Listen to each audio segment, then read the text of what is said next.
Hi guys, my name is Ariante, and if you're watching this video, please remember to like and subscribe to my channel to continue to grow with me.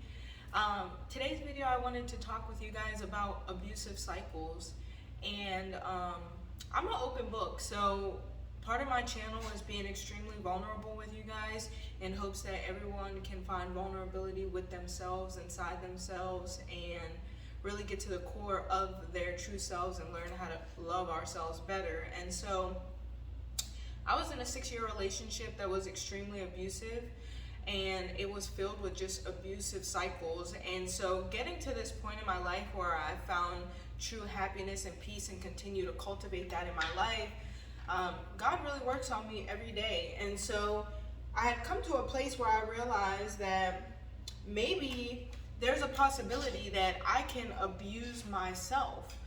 And follow me here, because this is something that I've been thinking about over the last couple days. And so the only true way to get out of an abusive cycle is to first realize that you're in an abusive cycle. And a lot of people in abusive cycles don't realize they're being abused in the first place, right?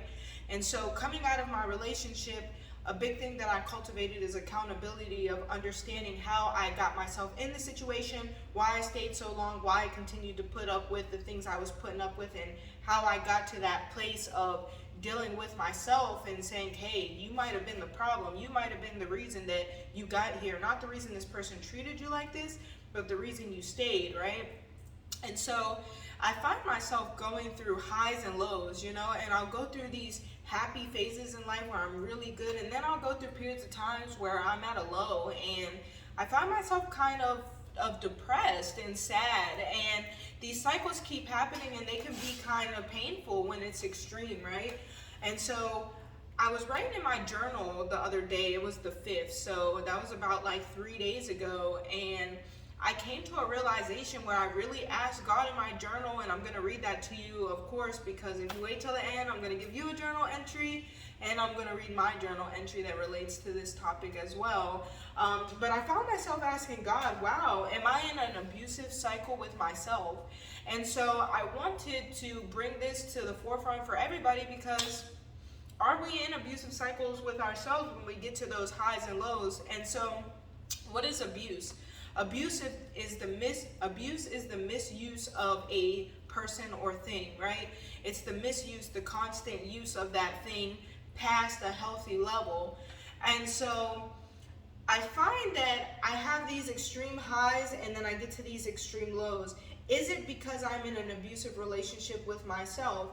So I get on it, I choose to take this high again with myself, and I'm doing things that I love and doing things that make me happy and make me whole and complete. But then I get to these lows where it's like I'm taking everything in a negative way. I'm thinking about a bunch of negative things. I'm hurting myself literally with my thoughts and the way that I portray things, or the situations that I'm getting myself into. Maybe I start to do things that aren't healing and working for myself and loving to myself. I start to do things just out of comfort, or just because it brings me temporarily satisfaction as opposed to what brings me long-term satisfaction.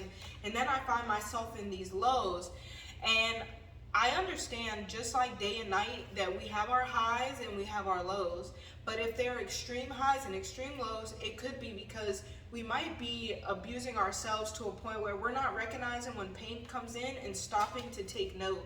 So pain is normal, and pain is a thing that comes in and tells us, hey, this hurts, and I need to reevaluate some things so it doesn't continue to hurt. Pain is only here to say, hey, something's wrong, reevaluate and take a different direction, or reevaluate and move some things out the way. And so I'm realizing that I go through these highs where I'm taking care of myself and I'm loving myself and I'm doing what I need to do for myself and caring for myself and loving myself.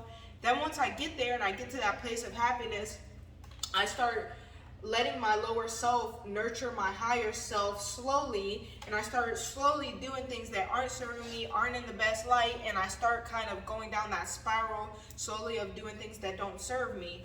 And so I wanted to make this video because if we can take note when we start to do things that are abusive to ourselves or not serving ourselves, we can catch ourselves before we get all the way to that depressive low, and we can kind of bring ourselves back to center.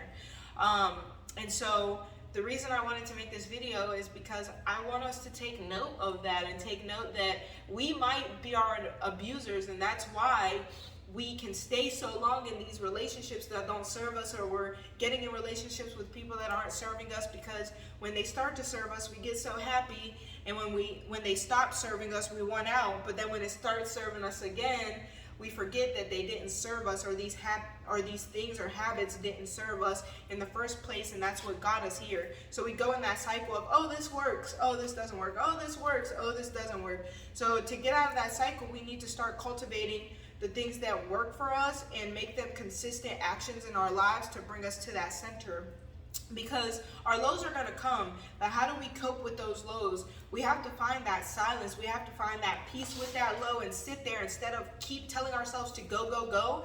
We need to slow ourselves down and say, stop, I'm heading in a trajectory that's going to bring me towards that low. How can I stop this trajectory to this bottom pit and come back to the middle and find center and grounding? So when we're in those lows, we need to cultivate things that are going to bring that silence and peace, so that we can allow that nighttime to come while we rest in it and we understand we're in a low. We rest in it, not keep pushing ourselves, but we rest there in that low and we allow it to come, teach us its lessons that the pain is here to teach us, and then we move forward. And so I find that to center myself in a low and to center myself in a high, because too high is not good either, I must cultivate that silence. So what things on my best days can I bring into my true highs and my true lows that can keep me centered and at peace, so I can stop this abusive cycle of highs and lows with myself?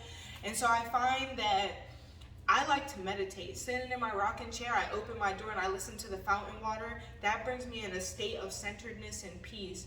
I do yoga. If I can do yoga every day, it brings me to centeredness and peace, because I can stop the loud chatter, whether that chatter is positive or negative, and I can find that silence in the middle, so I can learn what the highs are teaching me and what the lows are teaching me, and come to that center, so I'm not in this abusive cycle with myself.